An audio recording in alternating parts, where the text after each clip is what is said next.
ሰላም ጤና ይስጥልኝ የተከበራችሁ ተመልካቾቻችን አዲስ አበባ ከሚገኘው የኢሳት ዋናው ስቱዲዮአችን ለሰዓቱ ያልናቸውን ዜናዎች ይዘን ቀርበናል። ከዜናዎቹ ጋር ቅድስት አሰፋ አብራችሁ ቆያለሁ።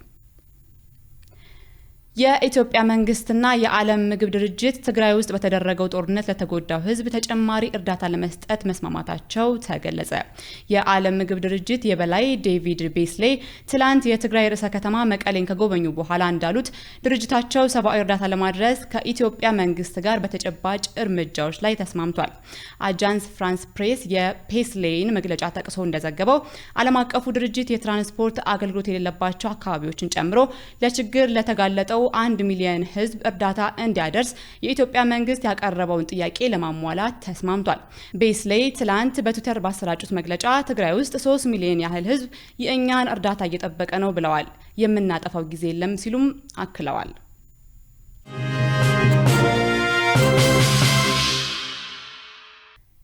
የትግራይን ክልል መልሶ በማደራጀት ሂደት ውስጥ የሁሉም ኢትዮጵያዊ ትብብር እንደሚያስፈልግ ፕሬዝዳንት ሳህለወርቅ ዘውዴ ተናገሩ። ፕሬዝዳንቷ በትላንትናው ዕለት በትግራይ ክልል መቀሌ ከተማ የተለያዩ አካባቢዎችን ጎብኝተው ከሀገር ሽማግሌዎች ጋርም ተወያይተዋል። በጉብኝታቸውም በመቀሌ ከተማ የሚገኙትን የአይደር ስፔሻላይዝድ ሆስፒታል፣ የፌዴራል መንግስት እህል ማከማቻ ማዕከላዊ መጋዘንና በትግራይ ክልል በተካሄደው የህግ ማስከበር ዘመቻ ወቅት ከተለያዩ አካባቢዎች ተፈናቅለው በከተማው የሚገኙ ተፈናቃዮችን ጎብኝተዋል። በአይደር ሆስፒታል ጉብኝታቸው በሆስፒታሉ የሚገኘውንና ጥቃት የደረሰባቸው ሴቶች የስነ ልቦና፣ የጤናና የህግን ጨምሮ ሁሉንም አገልግሎቶች በአንድ ስፍራ የሚያገኙበትን ማዕከል ተመልክተዋል። ፕሬዝዳንቷ ከመቀሌ የሃይማኖት አባቶችና የሀገር ሽማግሌዎች ጋር ባደረጉት ውይይት በትግራይ ክልል የተንሰራፋው የስራ አጥነት ችግር እንዲፈታ ከመንግስት ቢሮዎች የተዘረፉ ቁሳቁሶች ተሟልተው በተጠናከረ መልኩ ስራ እንዲጀምሩ የሃይማኖት አባቶችና የሀገር ሽማግሌዎች ጥያቄ አቅርበዋል። በትግራይ በአሁኑ ወቅት በዋናነት ለሰላምና ለጤና ቅድሚያ ተሰጥቶ መስራት እንዳለበትም መናገራቸውን የኢትዮጵያ ዜና አገልግሎት ድርጅት ዘገባ ያመለክታል። ፕሬዝዳንት ሳህለወርቅ ዘውዴ በሰጡት ምላሽም ትግራይን ወደ ቀደመው ሰላም ለመመለስ መንግስት በቁርጠኝነት እየሰራ ይገኛል ብለዋል። የትግራይ ክልልን መልሶ በማደራጀት ሂደት ውስጥ ሁሉም ኢትዮጵያዊ ከመንግስት ጎን በመሆን ሊደግፍ እንደሚገባም አሳስበዋል።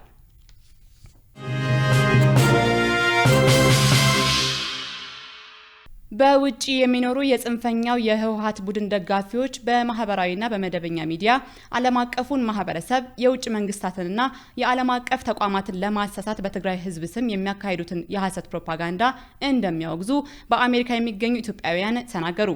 ጥር 30 ቀን 2013 ዓ.ም በዋሽንግተን የኢትዮጵያ ኤምባሲ አስተባባሪነት በአሜሪካ በሁሉም ስቴቶች ከሚገኙ ከ800 በላይ የኢትዮጵያ ዲያስፖራ የሃይማኖት አባቶች፣ የአደረጃጀት ተወካዮች፣ ምሁራን፣ የአድቮኬሲና ሌሎች አካላት በተገኙበት በሀገራችን ወቅታዊ ጉዳዮች ላይ የዙም ውይይት ማካሄዳቸውን በዋሽንግተን የኢትዮጵያ ኤምባሲ አስታውቋል። በውጪ የሚኖሩ የጽንፈኛው የህወሓት ቡድን ደጋፊዎች በማህበራዊና በመደበኛ ሚዲያ ዓለም አቀፍ ማህበረሰብን የውጭ መንግስታትንና የዓለም አቀፍ ተቋማትን ለማሳሳት በትግራይ ህዝብ ስም የሚያካሂዱትን የሐሰት ፕሮፓጋንዳ እንደሚያወግዙ፣ ይህንንም በብቃት ለመመከት በተደራጀ መንገድ እንደሚሰሩ ገልጸዋል። በትግራይ ክልልና በሌሎች የሀገሪቱ ክፍሎች የተፈናቀሉና አስቸኳይ ድጋፍ የሚሹ ወገኖችን ተመልሰው እንዲቋቋሙ በገንዘብና በቁሳቁስ ድጋፍ እናደርጋለን ሲሉም ባወጡት የአቋም መግለጫ አመልክተዋል። ከታላቁ የኢትዮጵያ ህዳሴ ግድብ ድርድር ጋር በተያያዘ ከየትኛውም ወገን የሚነዛውን የሐሰት ፕሮፓጋንዳ አጥብቀን እናወግዛለን ያሉት የኢትዮጵያውያኑ ለግድቡ ማስጨረሻ ገንዘብ ድጋፍ ማድረጋችንን እንቀጥላለን ሲሉም ድጋፋቸውን አረጋግጠዋል። በውይይቱ የተሳተፉ በሁሉም የአሜሪካ ግዛቶች የሚገኙ ኢትዮጵያውያን ሱዳን ከወረረችው የኢትዮጵያ ግዛት በአስቸኳይ እንድትወጣ ሲሉም ባወጡት የባለ 4 ነጥብ የአቋም መግለጫ አመልክተዋል።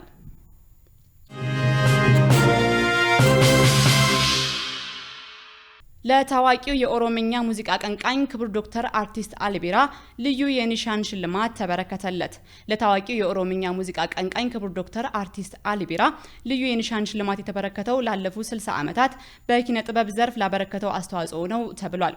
የአርቲስቱ ስራ በትውልድ ቅብብሎች ውስጥ እየታሰበ እንደሚኖር የተገለጸ ሲሆን ሽልማቱ ለሌሎች የሙያ አጋሮች ማነቃቂያ እንደሚሆንም ተነግሯል። አርቲስት አሊ ቢራ በሰራው ስራ እውቅና አግኝቶ በመሸለሙ መደሰቱን ገልጾ ምስጋናም አቅርቧል። በእለቱ በአርቲስቱ የህይወት ታሪክ ላይ የሚያጠነጥንና በአማርኛ በኦሮምኛና በእንግሊዝኛ የተጻፈ መጽሐፍም ተመርቋል። በእውቅና መርሃ ግብሩ የኦሮሚያ ክልል ከፍተኛ ባለስልጣናትና የጦር ኃይሎች ጠቅላይ ኤታማዦር ሹም ጀነራል ብርሃኑ ጁላ መገኘታቸውን ከኢዜአ ያገኘነው መረጃ ያመለክታል።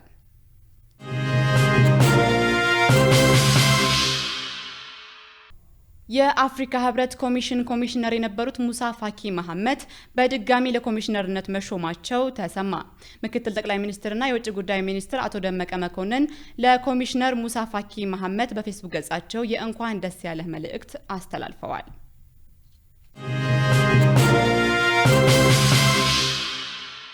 የውጭ ዜና የአሜሪካው ፕሬዝዳንት ጆ ባይደን ኢራን እንደ አውሮፓውያን አቆጣጠር በ2015 የተፈረመውን የኒውክሌር ስምምነት ካልተገበረች ማዕቀብ እንደማያነሱላት ተናገሩ። አሜሪካ ኢራን ላይ የጣለቻቸውን ማዕቀቦች ከኢራን ጋር ለመነጋገር ስትል እንደማታነሳ ፕሬዝዳንት ጆ ባይደን ከሲቢኤስ ጋር ባደረጉት ቃለ ምልልስ ገልጸዋል። የኢራኑ መሪ አያቶላ አሊ ካምኒ በበኩላቸው ኢራን ስምምነቱን የምታከብረው አሜሪካ ማዕቀቡን ስታነሳላት ነው ብለዋል። 2015 ላይ የኢራንን የኒውክሌር ምርት የሚገድብ ስምምነት ተፈርሞ እንደነበር ያስታወሰው የቢቢሲ ዘገባ የቀድሞው የፕሬዝዳንት ዶናልድ ትራምፕ አሜሪካንን በ2018 ከስምምነቱ ማስወጣታቸውን ጠቁሟል። ኢራንም ማዕቀቦቹ እንደ አዲስ መጣላቸውን ተከትሎ ከስምምነቱ ውጪ የሆኑ ድርጊቶችን መፈጸም መጀመሯን የጠቆመው ዘገባው ኒውክሌርን ለሰላማዊ ተግባር ነው የማውለው የምትለው ኢራን የተጣራ ዩራኒየም ምርቷን እያሳደገች ነው ብሏል። ይህ የተጣራ ዩራኒየም ደግሞ የኒውክሌር ቦምብ ለመስራት ይውላል ሲል የኢራን ተግባር ከሰላም ያለፈ መሆኑን አመልክቷል። ኢራን፣ አሜሪካ፣ ፈረንሳይ፣ ጀርመን፣ ሩሲያና ዩናይትድ ኪንግደም በ2015 የኒውክሌር ስምምነት መፈረማቸው ይታወሳል። በስምምነቱ መሰረት ቴህራን የምታበለጽገውን ዩራኒየም እንደምትቀንስና ዓለም አቀፍ ድርጅቶች የምርት ሂደቱን እንዲከታተሉ እንደምትፈቅድ መገለጹም ይታወሳል።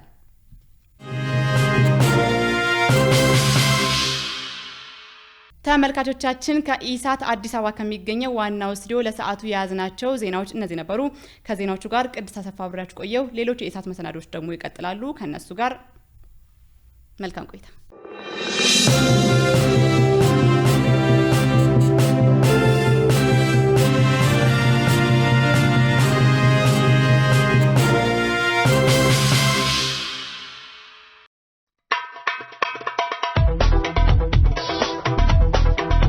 እንዴ ጠፋ ሰው በቄ ተበላሸ።